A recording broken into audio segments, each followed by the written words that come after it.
To Kill a Mockingbird. Characters. A la Shmoop. The first thing we learn about Scout is that she is a fighter, literally. She fights a lot. That's kind of her answer to everything. When people say nasty things about her at school or say nasty things about her dad at school, she just beats them up. She fights with her brother, she fights with Dill, she fights with everyone.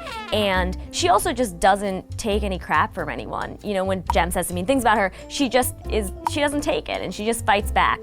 And she uses physical violence. This is kind of that black and white thing you mentioned where, you know, if someone does something bad, she doesn't step back and think, oh, you know, should we What's think their about perspective? this? Exactly. Yeah. Instead, she hits him. Plunks them. Yeah. Yeah. So that's the first thing we know about Scout is that she's a fighter. We also just realize that she's innocent. She's very innocent. She's 6. Like, of course she's innocent. She hasn't had a chance to learn about all the terrible things in the world. And we see this through the fact that she doesn't quite understand the entirety of situations as we get introduced to Boo Radley.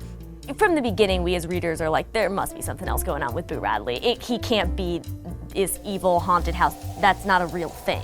That's something that when you're 6, you're afraid to hit the baseball into the neighbor's yard because he's gonna eat you when you go get it. Right. Like, we know that's not actually the case. And so we see that innocence through kind of her lack of understanding of the world around her. So I keep thinking, how is it okay with Atticus that she fights all the time physically when being a lawyer almost by definition means you don't settle your problems that way. You do step back and have a discussion of what's rational and ethical and morally correct and so on.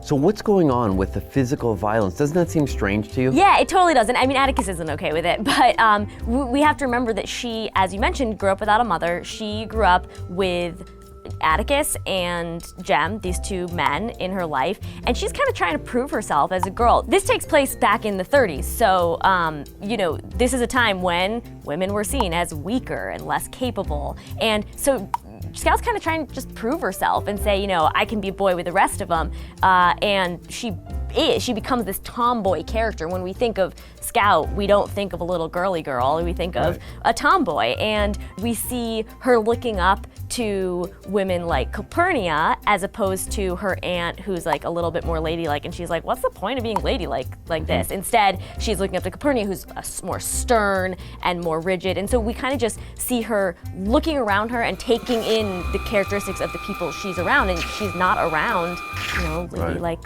soft-spoken So people. the physical violence we shouldn't take as today's negative thing. It's an equalizing force in a lot of ways, I guess. Yeah. I mean, we are looking at it from a 21st century perspective. How does Scout usually resolve problems? Why does Scout resort to violence?